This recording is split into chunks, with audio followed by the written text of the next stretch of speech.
అన్ని రకాల నొప్పుల నుండి తక్షణ ఉపశమనం కలిగిస్తాయి my doctor pain relief products. ఎటువంటి సైడ్ ఎఫెక్ట్స్ లేకుండా. తమ్మారెడ్డి భరద్వాజ్ గారు నమస్తే అండి. సార్, తెలుగుదేశం అధినేత చంద్రబాబు నాయుడు గారు తెలంగాణలో ఎవ్వరితో పొత్తు పెట్టుకోకుండా పోటీలోకి మేము దిగబోతున్నాం అని ప్రకటించేశారు.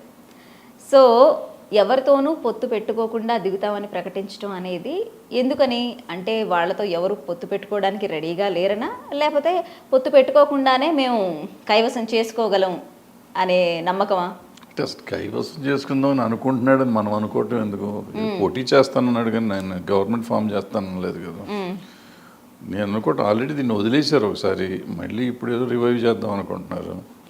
సో రివైవ్ చేద్దాం అనుకుని మొదలెట్టారా, లేకపోతే ఊరికే అసలు ఉనికి పోకుండా ఉండటం కోసం ఊరికి కంటెస్ట్ చేద్దాం అనుకున్నారో తెలీదు. మరి అనుకుని ఉంటారు, ఎందుకంటే ఆయన కాన్సన్ట్రేషన్ ఆంధ్ర మీద తప్ప ఇక్కడేం లేదు.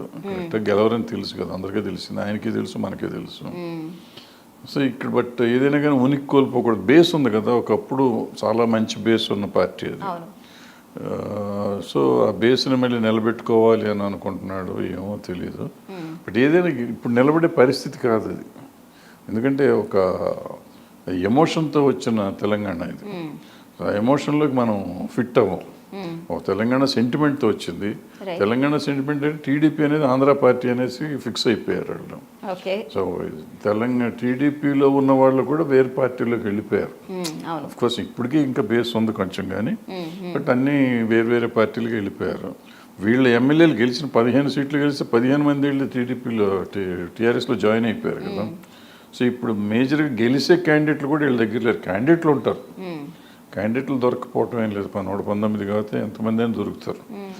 దొరికి వాళ్ళు గెలవాలి కదా. 100 ఓట్లు 200 ఓట్లు వచ్చే బ్యాచ్ అక్కర్లా, అట్లీస్ట్ డిపాజిట్ తెచ్చుకునే బ్యాచ్ అన్నా కావాలి కదా. సో అది కష్టం ఇప్పుడు.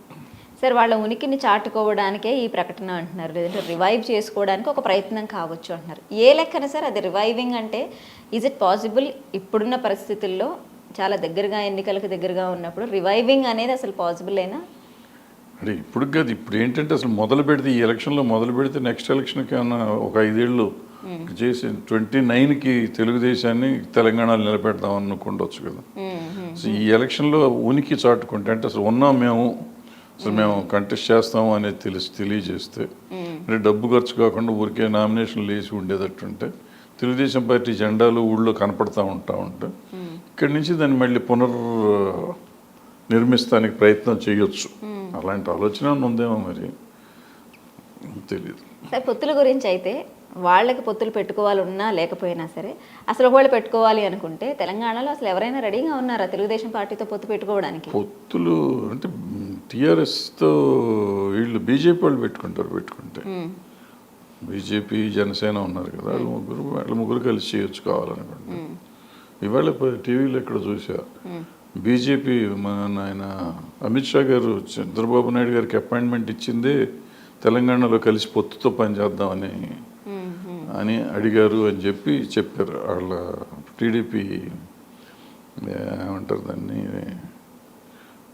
అఫీషియల్ రిప్రజెంటేషన్ టీవీలో మాట్లాడేవాళ్ళు ఉంటారు, స్పోక్స్ పర్సన్ ఆయన చెప్తున్నాడు. మరి నిజమాబద్ధం నాకు తెలియదు. ఓకే సార్, ఆంధ్రాలో అయితే టీడీపీ జనసేన పొత్తు పెట్టుకుంటాం అనేది ఖరారు చేయకపోయినా సరే ఆ పొత్తుల మాటలు నిరంతరం నడుస్తూనే ఉన్నాయి. వాళ్ళు కలుస్తారు అనేది కొంతవరకు ఒక అండర్స్టాండింగ్ ఉన్నా, ఇక్కడ తెలంగాణకు వచ్చేటప్పటికి మేము ఒంటరిగానే పోటీ చేసేస్తాం అనేది ఆయన ఆల్రెడీ డిసైడ్ చేశారు. ఎందుకంటే జనసేన అసలు పోటీలో ఉంటుందా లేదా అనేది ఇంకా డిసైడ్ అవ్వలేదు. మ్యాక్సిమం జనసేన ఉండదనే తెలంగాణలో అనుకుంటున్నారు. అంటే ఎలక్షన్ ముందు ఈ చెప్పేయని నమ్మటానికి ఏం లేదు. ఇవాళ మేము ఒంటరిగా చేస్తూ ఉంటారు, రేపు కలిసి చేస్తారు. సో చెప్పగానే నమ్మేసి మనం దాని మీద కామెంట్ చేయటం ఎందుకు? వాళ్ళకి ఏముంది, అసలు కంటెస్ట్ చేస్తారా చేయరా? ముందు కంటెస్ట్ చేస్తా ఉన్నారు, అసలు చేస్తారా చేయరా? చేస్తే ఎన్ని సీట్లు చేస్తారు? పొత్తులో చేస్తారా, పొత్తు లేకుండా చేస్తారా, లేకపోతే వాళ్ళ కొన్ని సీట్లు వీళ్ళు కొన్ని సీట్లు అనుకొని చేస్తారా? ఇవన్నీ ఎలక్షన్ డిక్లేర్ చేసి ఇప్పుడు బీఆర్ఎస్ ఇప్పుడు 110 మందిని చేసింది కాబట్టి మెల్లిగా వీళ్ళందరూ బయటకు వస్తారు. ఇక ప్రాబ్లం ఇంకో 15 రోజులు అయితే కానీ మనకు క్లియర్ పిక్చర్ రాదు. 15 రోజుల దాకా మనం ఎక్కువ కామెంట్ చేయటం ఎందుకు, చూసి మాట్లాడదాం. సార్, తెలంగాణకి తలమానికం హైదరాబాద్. ఆ హైదరాబాద్ని డెవలప్ చేసిందే నేను Chandrababu is equal to Hyderabad అనే ఆయన స్టేట్మెంట్స్ని మనం ఒక్కసారి ఏమంటారు మళ్ళీ మాట్లాడుకుంటే, ఈ హైదరాబాద్లో ఈ తెలంగాణలో చంద్రబాబు నాయుడు గారు ఇప్పుడు పోటీ చేసే పరిస్థితుల్లో కూడా లేరు అనేది మీ అభిప్రాయమా? అట్లేం లేదు, పోటీ చేస్తాను. పోటీ చేయడానికి ఇదే ఉంటుందమ్మా, నేను కూడా చేయొచ్చు. నాకు డిపాజిట్ వస్తుందా, నా ఓటు నాకు పడుతుందా. నేను ఎలక్షన్లో చూశాను, ఆవిడ ఒక చోట కంటెస్ట్ చేస్తే ఒక్క ఓటు వచ్చిందంట ఆవిడకి. వాళ్ళ ఫ్యామిలీలో మెంబర్స్కి కూడా వాళ్ళ ఓట్లే లేవంట. ఏదో ఈ ఆంధ్రాలో విలేజెస్లో పంచాయతీ ఎలక్షన్స్లో అట్లా కంటెస్ట్ చేసేవాళ్ళు చాలామంది ఉండొచ్చు. ఎన్ని ఓట్లు వస్తాయనేది మనకు తెలియదు కదా. సో దాని గురించి మనం అప్పుడే కంగారు పడతాం ఎందుకు. ఓకే, తెలుగుదేశం పార్టీ భవితవ్యం అనే భవిష్యత్తు ఏంటంటారు తెలంగాణలో? తెలంగాణలో యాజిటీస్కి అయితే ఏం లేదు, ఉండటానికి ఛాన్స్ లేదు. ఎందుకంటే వాళ్ళకి కావాల్సిన స్ట్రాంగ్ క్యాండిడేట్స్ అంతా వేరే పార్టీలకు వెళ్ళిపోయారు, వాళ్ళకున్న స్ట్రాంగ్ లీడర్స్ అంతా.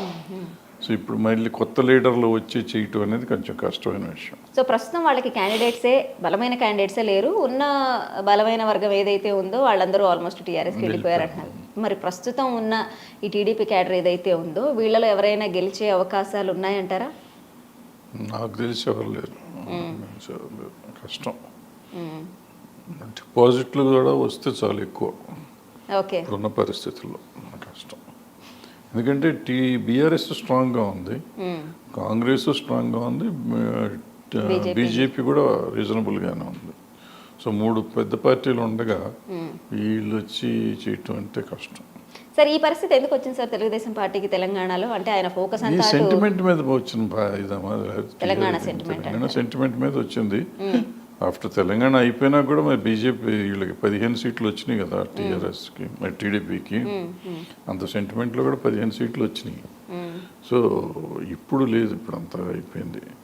ఏంటి బేసిక్గా ఏమైంది, ఆ ఎలక్షన్ వచ్చినప్పుడు ఆంధ్ర సెటిలర్స్ ఓట్లన్నీ కొంచెం టీడీపీ కొంచెం అడ్వాంటేజ్ ఉంటుంది అప్పుడు 15 సీట్లు వచ్చినప్పుడు. ఇప్పుడు సెటిలర్స్ కూడా ఏమైపోయారంటే మనకి ఎందుకు ఇక్కడ ఈ కన్ఫ్రంటేషన్ ఎందుకు, మనం అంటే టీడీపీని ఆంధ్ర పార్టీ అని తేల్చేశారు ఇక్కడ. తేల్చినప్పుడు మనం ఎందుకు సెటిల్ అయ్యాలి, మన తెలంగాణలో ఉన్నాం, సెటిల్ అయిపోయింది ఇక్కడ, మనం ఉండాల్సింది ఇక్కడ.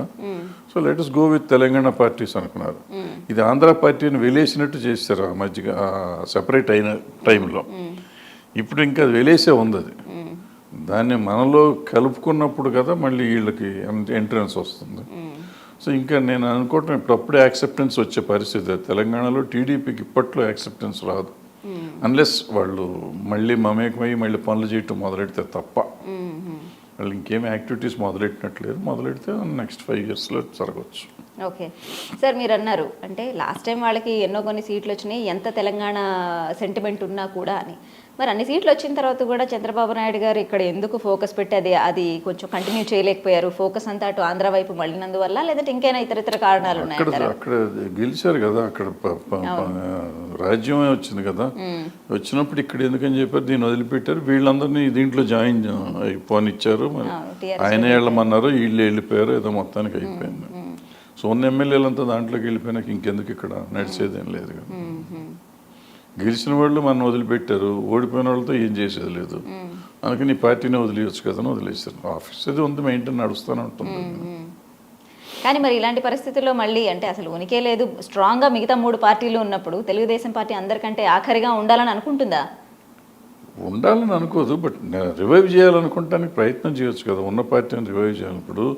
బీజేపీ ఒకప్పుడు 2 సీట్లే వచ్చింది, అయిపోయింది, మనం పోదామని వెళ్ళిపోయి ఉంటే వాళ్ళు రాజ్యం వెళ్ళేవారు. 9 ఏళ్ళ నుంచి రాజ్యం వెళ్తున్నారు, నెక్స్ట్ 5 years కూడా మేమే వస్తూ ఉంటున్నారు వాళ్ళు. అట్లాగే చంద్రబాబు నాయుడు గారు కూడా అయిపోయారు, ఎన్టీ రామారావు గారు కూడా ఒక సీజన్లో అయిపోయినాక మళ్ళీ వదిలేసి ఆశ వదిలిపెడితే ఎవరైనా వెళ్ళిపోతారు. కాంగ్రెస్ లాస్ట్ టైం అయిపోయింది అనుకున్నారు, మళ్ళీ మెల్లిమెల్లిగా వాళ్ళు కర్ణాటక వచ్చింది, అక్కడ వచ్చింది, ఇక్కడ వచ్చింది, 5 రాష్ట్రాలు ఉంది. ఇప్పుడు అసలు ఒక రాష్ట్రం కూడా లేని పరిస్థితి నుంచి 5 రాష్ట్రాలకు వచ్చారు కదా. సో ప్రయత్నం చేస్తూ ఉండాలి పొలిటికల్ పార్టీస్, అంతేగాని వదిలేసి ఆశ వదులుకొని చచ్చిపోతే ఆశతోనే బతుకుతారు కదా ఎవరైనా. సో ఈ ఎలక్షన్స్ కాకపోయినా వచ్చే ఎలక్షన్స్కి అయినా దీన్ని ఒక స్టెప్పింగ్ స్టోన్స్లో వాడుకుంటారు చంద్రబాబు నాయుడు గారు అంటారు. అంతే కదా, ఆయనని కాదు, ఎనీ పొలిటికల్ పార్టీ వీక్ అయిన పొలిటికల్ పార్టీ ఎప్పుడు మళ్ళీ తర్వాత మళ్ళీ గెలుద్దామని ప్రయత్నం చేస్తూ ఉంటారు. Right sir, thank you very much sir, నమస్తే అండి.